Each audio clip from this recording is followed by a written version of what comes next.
Gênesis, primeiro livro da Bíblia. Eu quero que você abra sua Bíblia agora no livro de Gênesis e vamos meditar juntos na palavra de Deus neste momento. Gênesis capítulo 26, versículo 12.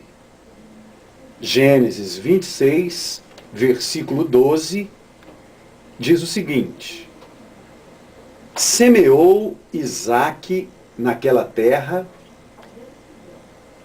e naquele mesmo ano recolheu 100 por um, porque o Senhor o abençoava.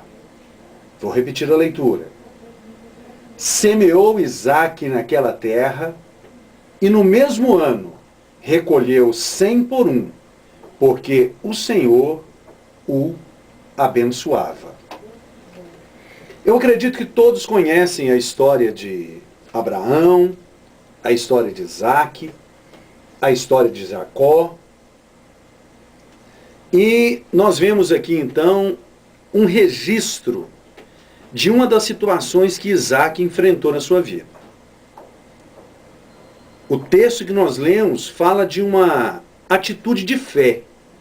Fala que Isaque semeou naquela terra.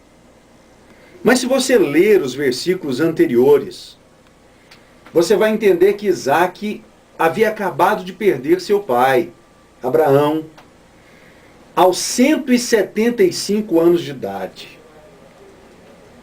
Isaque estava então com seus 75 anos de vida, visto que seu pai o gerou quando tinha 100 anos de idade.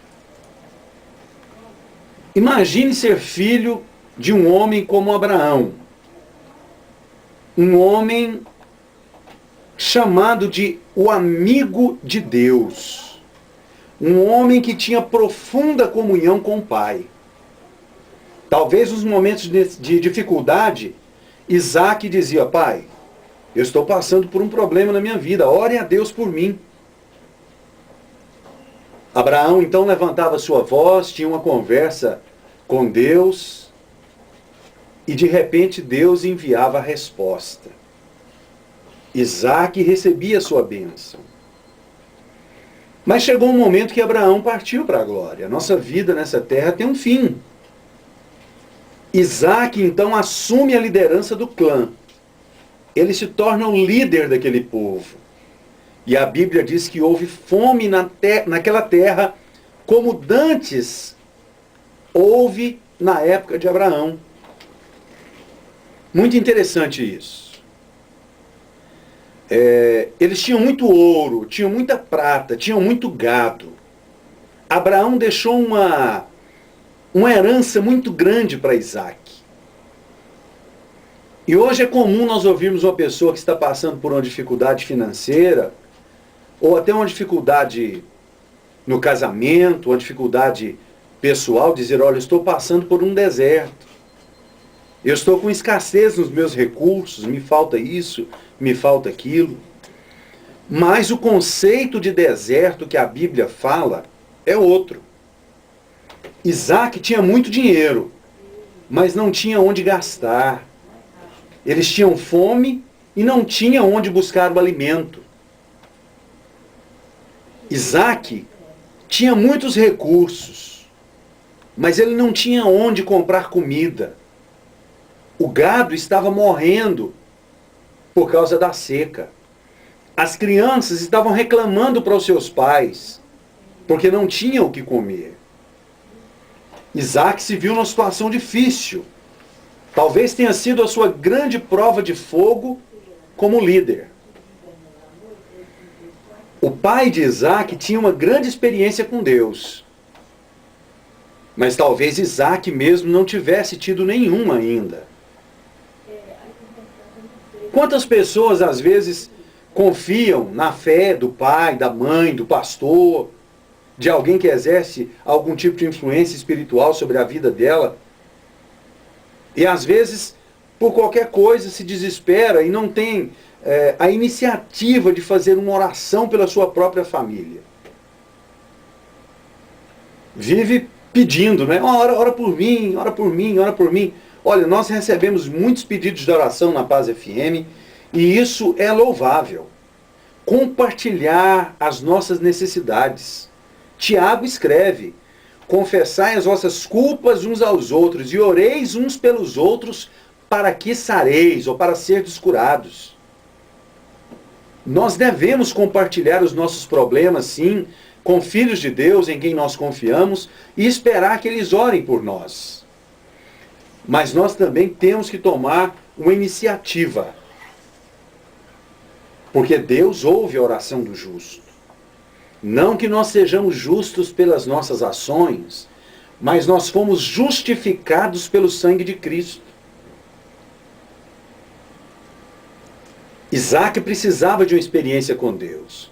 Então ele pensou lá no seu coração: eu vou descer para o Egito. Eu vou tomar o caminho mais fácil. Nas margens do Nilo, a terra é fértil. Nós vamos pegar a semente que nós temos e vamos lançar ali nas margens do Nilo e vamos ter uma grande colheita. E lá no seu coração ele então disse: eu vou descer para o Egito. O Egito é símbolo do mundo. Até a Bíblia diz: vou descer para o Egito. O crente, ele está num plano mais alto que o mundo. A Bíblia diz que nós habitamos nas regiões celestiais com Cristo Jesus.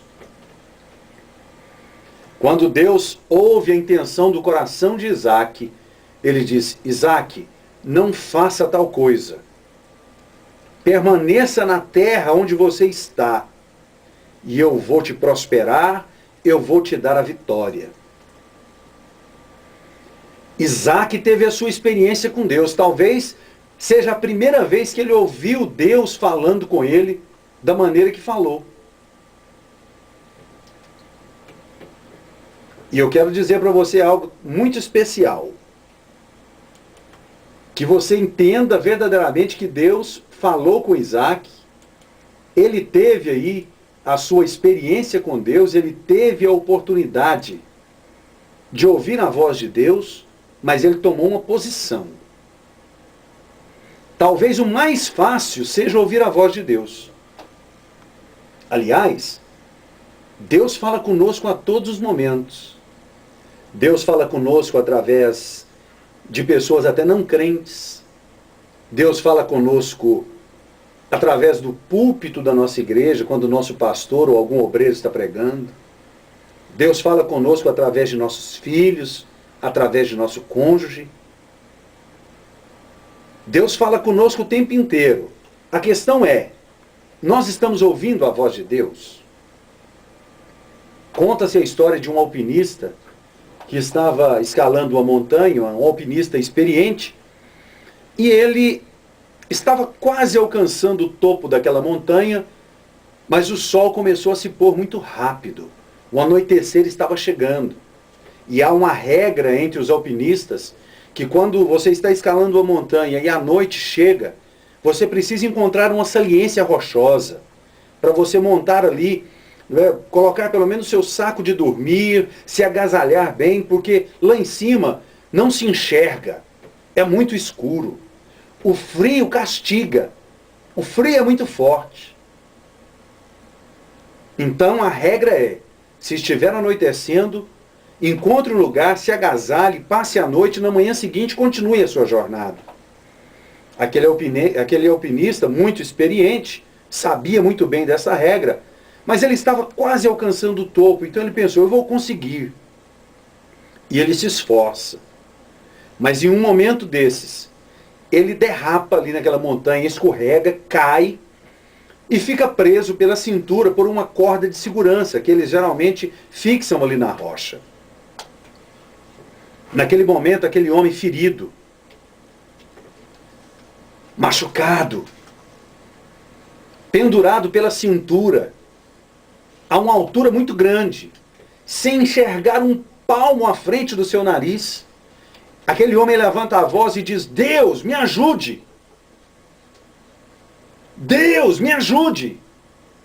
E de repente ele ouve uma voz dizendo: você confia em mim? E aquele homem disse: confio. Então a voz disse: corte a corda. Naquele momento, aquele homem ponderou a sua situação. A única coisa que ele tinha de palpável, naquela noite escura, naquele frio, a única coisa palpável que ele tinha era aquela corda. Ao invés de cortá-la, ele segurou nela com todas as suas forças.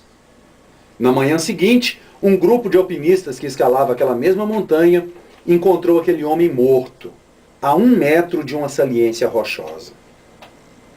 Ouvir a voz de Deus nós ouvimos o tempo inteiro. Mas obedecer à voz de Deus, será que é fácil?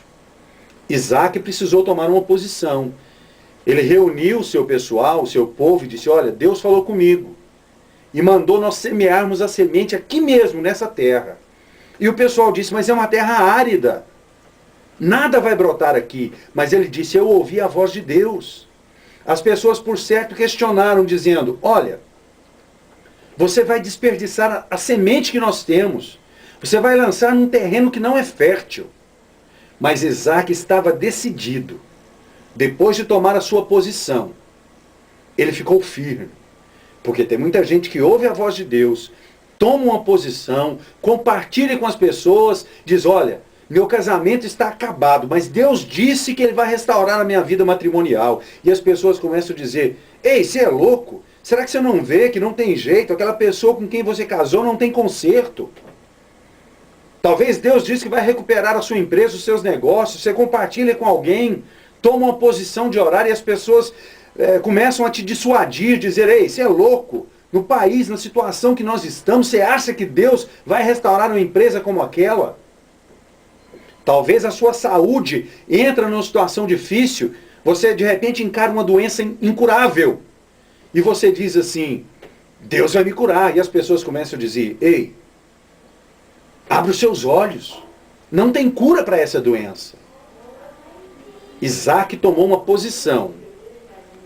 Isaac tomou uma posição. Mas ele também tomou uma atitude. Talvez as pessoas quisessem amarrá-lo numa camisa de força. Talvez as pessoas quisessem até interná-lo num hospício, porque aparentemente ele estaria desperdiçando sementes. Mas contra tudo e contra todos, obedecendo à vontade de Deus, a Bíblia diz no texto que eu li, Gênesis 26, 12, semeou Isaac naquela terra, e no mesmo ano colheu 100 por 1, porque o Senhor o abençoava. Se Deus mandou você fazer algo, se Deus mandou você acreditar, você pode acreditar, porque Ele vai te dar a vitória, porque Ele vai decretar o teu milagre. Creia nisso. Abra o seu coração. E se você acreditar, tiver uma experiência com Deus, tomar uma posição, tiver uma atitude, como Isaac teve, você verá o milagre de Deus na sua vida.